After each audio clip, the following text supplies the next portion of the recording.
A screenshot is not a strategy, but you keep treating it like proof.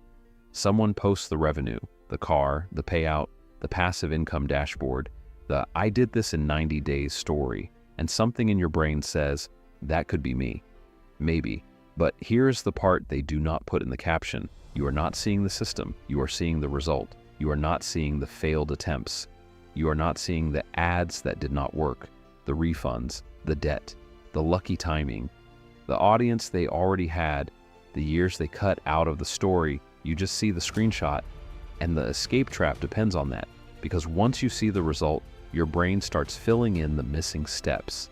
You start thinking the path is clearer than it is, closer than it is, easier than it is. So you buy the course, join the platform, follow the system, tell yourself this one feels different.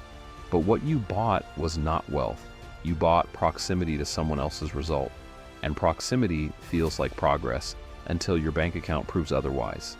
A screenshot is not a strategy, a testimonial is not a probability, and someone else's win is not your financial plan. Case file number 6, the escape trap. Watch the full case file coming out soon before the next screenshot sells you hope again.